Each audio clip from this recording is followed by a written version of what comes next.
Hello everyone, we have learned about in previous video types of friction.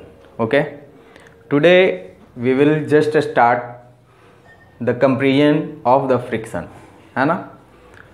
तो सबसे पहले हम ये जानेंगे कि फ्रिक्शन में जो है वो कौन सा ऐसा टाइप है जो बहुत ही ज़्यादा फ्रिक्ट करता है या वो ज़्यादा ही स्ट्रांग होता है, और कौन सा जो फ्रिक्शन है या कौन सा ऐसा टाइप है जो आपको लेस स्ट्रेंथ का होता है, यानी वो जो फ्रिक्ट अगर करेगा भी तो उतना स्ट्रांगली फ्रिक्ट नहीं करेगा।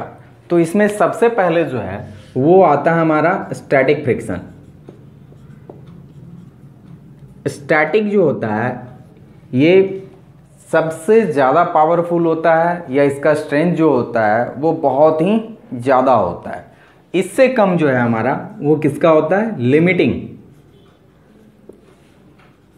लिमिटिंग भी a type of static friction ही होगा, लेकिन इसका जो स्ट्रेंथ होगा with the respect of static क्या है कि कम होता है, और इससे कम वो आपका होगा स्लाइडिंग, और ये काइनेटिक का जो है एक टाइप है, ठीक है। और स्लाइडिंग से भी कम वो किसका होगा, रोलिंग का, ठीक है। ये जो जितने भी टाइप हैं स्टैटिक, लिमिटिंग, स्लाइडिंग, रोलिंग, है ना, इसमें मिनिमम जो है स्ट्रेंथ किसका होता है, रोलिंग फ्रिक्शन का होता है। एक्चुअली में इसमें जो है आप बॉल बेयरिंग यूज़ करते हैं या फिर व्हील वगैरह यूज़ करते हैं, इसमें पार्टिकल्स जो हैं या जो सब्सटेंस हैं, ऑब्जेक्ट्स हैं, वो आपको रोल करते हैं, और रोल करने के क्रम में क्या होता है कि वो बहुत कम एरिया जो है वो कांटेक्ट में आता है। आप अगर इसे ही रोल करें तो इसका मात्र एक लाइन, या आप समझें कि एक स्ट्रेट लाइन जो है वो सिर्फ कांटेक्ट में क्या हो रहा है, आ रहा है, जबकि पूरा बॉडी पार्ट कांटेक्ट में नहीं आ रहा है। हम लोग जानते हैं कि फ्रिक्शन जो है वो सरफेस एरिया पे डिपेंड कभी नहीं करता है ना। वो सरफेस पे डिपेंड जरूर करता है, लेकिन सरफेस एरिया पे डिपेंड कभी नहीं करता है ना। उसके बावजूद यहाँ जो है रोलिंग में क्या होता है कि बहुत कम कांटेक्ट एरिया होता है ना। इस कारण से इसका जो है फ्रिक्टिंग स्ट्रेंथ जो होता है वो बिल्कुल ना के बराबर होता है। इसीलिए हम लोग क्या करते हैं कि पहले जो है ऑब्जेक्ट को स्लाइड करना, है ना, कि ये हेल्पफुल होता था स्टैटिक के रिस्पेक्ट में, लेकिन स्लाइडिंग से भी ज़्यादा क्या है हमारा कि जब हम बॉडी को रोल करते हैं किसी व्हील या किसी बॉल बेयरिंग के थ्रू, तो ऐसे केस में क्या होता है कि हमको कम एफर्ट लगाना पड़ता है, और बॉडी जो है वो ईजिली क्या करता है, मूव करता है। फ्रिक्शन जो होता है उस ऑब्जेक्ट पे कम लगता है, लगभग ना के बराबर लगता है, ठीक है। तो now we will discuss about the way to increase और रिड्यूस द फ्रिक्शन, कि अब जो है हम लोग, चूँकि हम लोगों ने प्रीवियस वीडियो में एडवांटेज, डिसएडवांटेज, ये सारी चीज़ों के बारे में जो है वो जाना था कि फ्रिक्शन से हमको क्या एडवांटेज है, क्या डिसएडवांटेज है ना। और अब जो है ड्रैग वगैरह जो कुछ भी था उन सब के बारे में हम लोगों ने पढ़ा था। अब जो है, अब इसी को जो है कि हमको अगर ये ज़रूरत है फ्रिक्शन, अगर हमारे लिए हमारे डेली लाइफ में किसी फेनोमेनन के लिए, किसी इंसिडेंट के लिए अगर ज़रूरी है, तो हम उस फ्रिक्शन को कैसे इंक्रीज करें, और जहाँ ये हमारे लिए हार्मफुल हैं वहाँ हम इसे कैसे रिड्यूस करें, ठीक है। तो अब हम लोग उसी टॉपिक को पढ़ते हैं, how to increase the friction और रिड्यूस द फ्रिक्शन। तो पहला, the way to increase the friction, कि आप किस तरह से फ्रिक्शन को जो है वो इंक्रीज करते हैं। तो सबसे पहला जो होता है ना, ये टॉपिक है हमारा कि by making treads, by making treads. अब ये ट्रेड्स क्या होता है, तो जो डीप ग्रूव्स होते हैं, जैसे हम लोगों ने टायर वगैरह सब में देखा होगा, ट्रैक्टर हो, जेसीबी हो, है ना, इन सब के जो आपको टायर होते हैं उसमें बहुत डीप क्या होते हैं, गहरे गहरे, है ना, और थोड़ा गैप अच्छा खासा होता है उनके बीच में, और बड़े बड़े ग्रुप्स होते हैं, ठीक है ना। तो उसी को हम क्या कहते हैं, ट्रेड्स कहते हैं। उसी को हम क्या कहते हैं, ट्रेड्स कहते हैं। तो by making treads, by making treads, है ना। अगर हमने ट्रेड्स बनाया या जो ग्रुप्स होते हैं वो बड़े रखें। हमारे शूज़ में भी ये ग्रुप्स होते हैं, है ना, बहुत तरह का कट वगैरह होता है, समझे ना। ये जितने ज़्यादा बड़े होंगे, जितने गहरे होंगे या जितने बड़े बड़े होंगे, वो आपको क्या होंगे कि इससे हमारा फ्रिक्शन जो होगा वो इंक्रीज करेगा, है ना, और हमें स्लिप होने नहीं देगा या गाड़ी को जो है वो स्लिप होने नहीं देगा।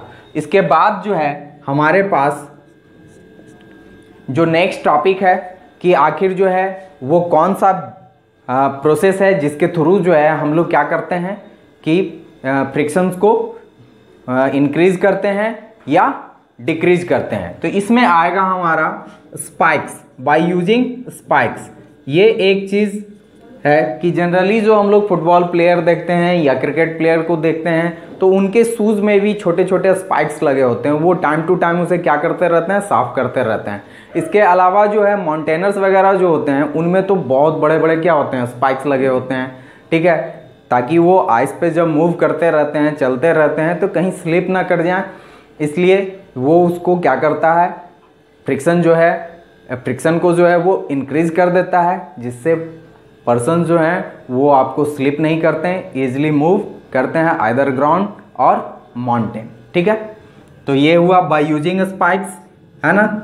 तीसरा जो है कि अब जो है हम लोग क्या करते हैं कि फ्रिक्शन को कैसे बढ़ाएं, तो बाय यूजिंग कोरस पाउडर। अब ये कोरस पाउडर क्या होता है, तो हम लोग देखते होंगे कि कोरस पाउडर के रूप में आप सॉइल को भी यूज़ कर सकते हैं, है ना, सैंड को भी यूज़ कर सकते हैं। एक्चुअली में होता क्या है कि जो रेसलर्स होते हैं या आपको जो कुश्ती वगैरह की प्रतियोगिताएं होती हैं, समझे ना, या जो वेट लिफ्टर होते हैं वो अपने हैंड में जो है इस तरह के पाउडर को क्या करते हैं, यूज़ करते हैं, ताकि ग्रिप जो है, हैंड का जो ग्रिप हो वो बेहतर हो, वो ईजिली उसको जो है हाथ से वो स्लिप ना करे, है ना। या जैसे कुश्ती वगैरह में ही हो तो जो अपोनेंट्स होते हैं उन्हें आपको क्या करने के लिए, ग्रिप करने के लिए, उन्हें पकड़ने के लिए इस तरह के कोरस पाउडर का यूज़ करते हैं, ठीक है। तो by using coarse powder,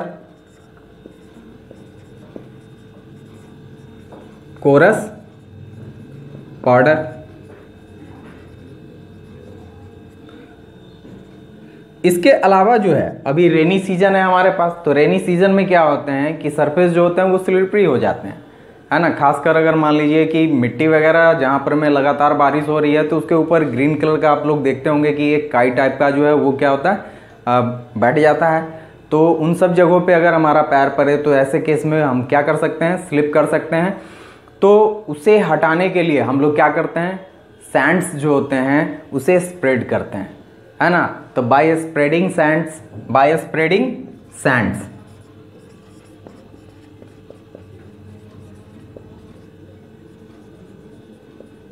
Sands over slippery place, है ना, कि ओवर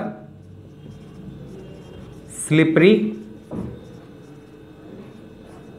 पॉइंट, ठीक है ना, कि जहां ऐसा लगे कि इस जगह पे बहुत ज़्यादा क्या होने वाला है, स्लिप करना है या स्लिप हम क्या हो सकते हैं, तो उन सब जगहों पर में हम लोग क्या करते हैं कि आपको ज़्यादा से ज़्यादा सैंड्स जो होते हैं वो स्प्रेड आउट कर देते हैं, जिससे जो है कि फ्रिक्शन बढ़ जाता है, इंक्रीज कर जाता है और हम स्लिप नहीं करते हैं। इसके अलावा जो है हम लोग देखते होंगे कि पानी सबसे ज़्यादा बाथरूम में गिरते हैं, है ना, तो वहाँ हम लोग एक special type of tiles use करते हैं जिसमें बहुत छोटे छोटे स्मॉल ग्रुप्स होते हैं, ठीक है ना।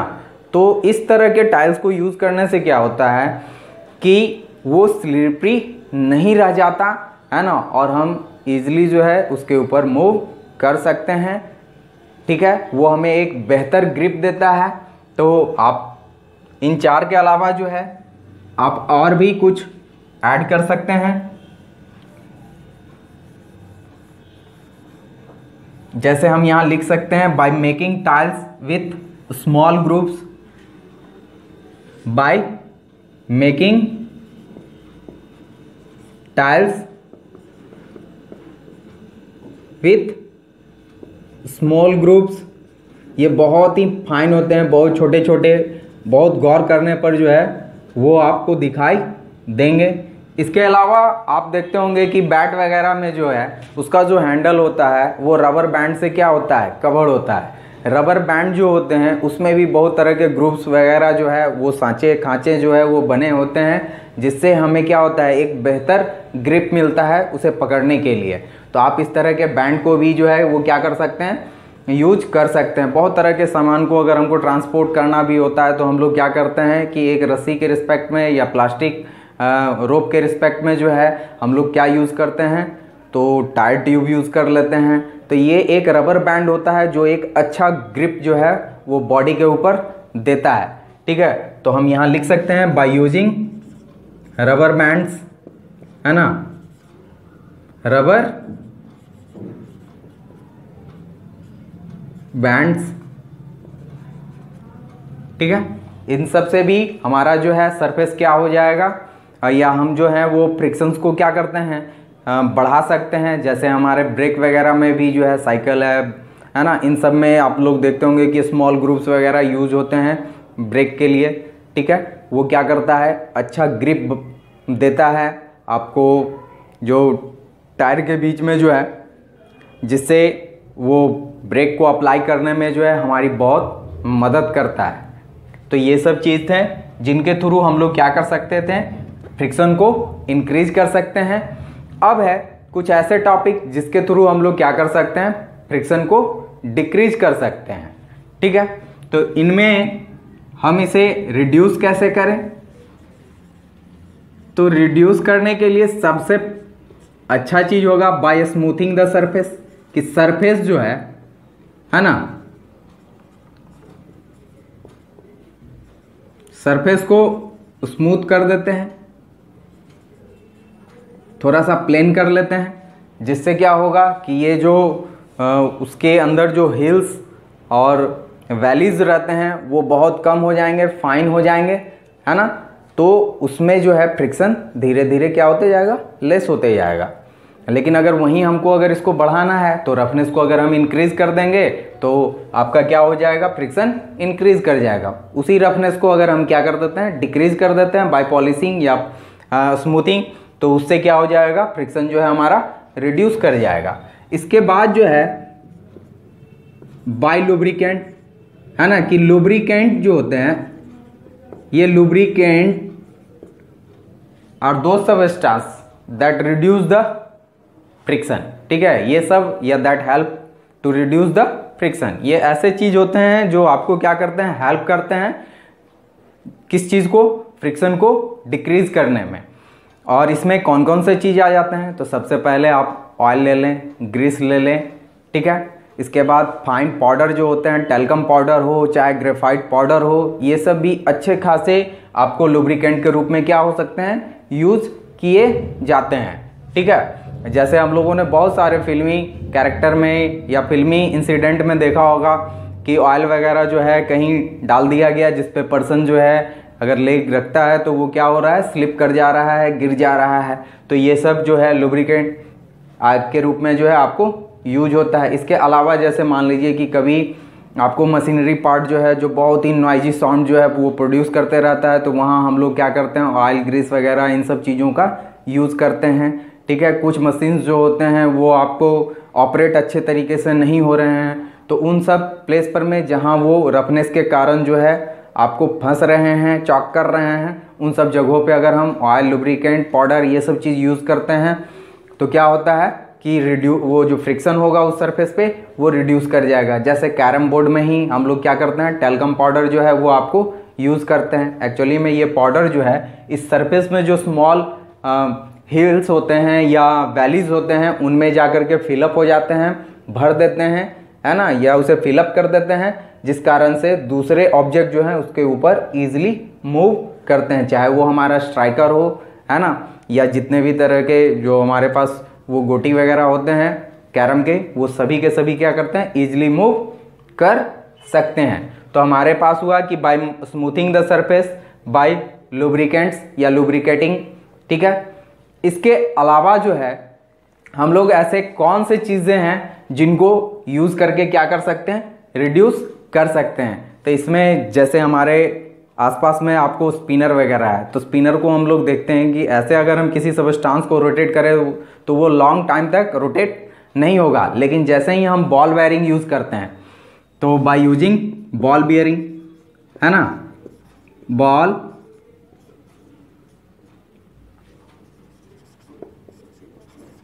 बेयरिंग, समझे। तो इन सब को जो है अगर हम यूज़ करते हैं तो वो क्या हो रहा है, आपको फ्रिक्शन को रिड्यूस करने में हेल्प करेगा, ठीक है। इसके अलावा जो है, जैसे हमने ड्रैग के केसेस में पढ़े थे कि ड्रैग में जो है कि जो फ्लूइड फ्रिक्शन होते हैं उसे हम क्या कहते हैं, ड्रैग कहते हैं।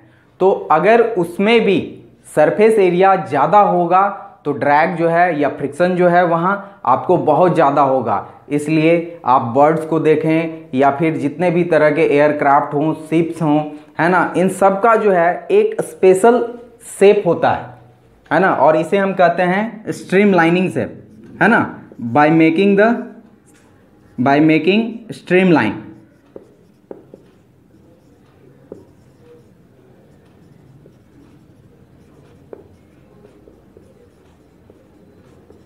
या इसे जो है बाय इम्प्रूविंग द डिजाइंस, कि आप अपने डिजाइंस को जो है वो क्या करें, इम्प्रूव करते हैं, अच्छा करते हैं। इससे भी हमको क्या होता है कि फ्रिक्शन को कम करने में या उसे रिड्यूस करने में जो है हमें क्या होते हैं, मदद मिलती हैं। तो एयरक्राफ्ट हो या बर्ड्स हो, उन्हें जब कभी या बर्ड्स को जब कभी भी आपको फ्रिक्शन को इंक्रीज़ करना होता है तो वो अपने जो विंग्स होते हैं उसे स्प्रेड आउट कर देते हैं। लेकिन जैसे ही फ्रिक्शन को रिड्यूस करना होता है वो पूरे होल बॉडी पार्ट को जो है स्क्यूज कर लेते हैं, है ना। इसी तरह से एयरक्राफ्ट में भी जो है कि सामने के पार्ट जो होते हैं वो कोनिकल्स होते हैं, है ना, एक ट्रायंगुलर शेप में होते हैं, जिससे क्या होता है कि बहुत कम कॉन्टैक्ट सरफेस आता है और जो फ्रिक्शन होता है, फ्लूइड फ्रिक्शन, वो कम अप्लाई होते हैं, ठीक है। अगर इसे बढ़ाना हो, जैसे पैराशूट के केस में है, तो वो एयर में जो है वो अपने आप क्या हो जाता है कि एयर प्रेशर से जो है स्प्रेड आउट होता है, और उसमें जो है क्या होता है, धीरे धीरे फ्रिक्शन ज़्यादा होने के कारण आपको क्या होते हैं, वो स्लोली मूव करने शुरू होते हैं। अदरवाइज अगर कोई पर्सन वहाँ से आपको क्या करता है, जंप करता है, तो वो डायरेक्ट जो है बहुत ही स्पीड से मूव करेगा, क्योंकि उसके शेप में और पैराशूट के शेप में क्या है, बहुत डिफरेंस है ना। यहाँ सरफेस एरिया पैराशूट का बहुत ज़्यादा होता है, जबकि एक सिंगल पर्सन का जो है वो आपको सरफेस एरिया क्या होते हैं, बहुत कम होते हैं। इसी तरह से जो हम लोग देखते होंगे कि सी ड्राइवर जब जंप करते हैं तो वो कुछ शेप जो है बॉडी का कुछ इस तरह से करते हैं, दोनों हैंड को जो है आगे की ओर, है ना, एक ट्रायंगुलर शेप देते हैं। अदरवाइज अगर वो पूरे होल बॉडी को स्प्रेड आउट करके अगर सी ड्राइव करे तो ऐसे केस में जो है एरिया ज़्यादा होगा, आपको है फ्रिक्शन ज़्यादा होगा, है ना, और ऐसे केस में डैमेज होने का जो है इंटरनल ऑर्गन जो है वो डैमेज कर सकते हैं, ठीक है।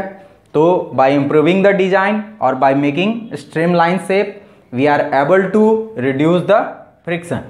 तो इस तरह से हम लोगों ने दो टॉपिक जाने, कंपैरिजन ऑफ फ्रिक्शन, ठीक है, कि फ्रिक्शन में जो है किसका स्ट्रेंथ ज़्यादा है और किसका स्ट्रेंथ कम है। अब अगर कभी हमें फ्रिक्शन को बढ़ाना है या फ्रिक्शन को क्या करना है, घटाना है, तो way to increase the friction और way to reduce the friction. तो हम लोगों ने शायद सारे टॉपिक के बारे में जाना, और इसी के साथ जो है ये चैप्टर खत्म होता है। जय हिंद।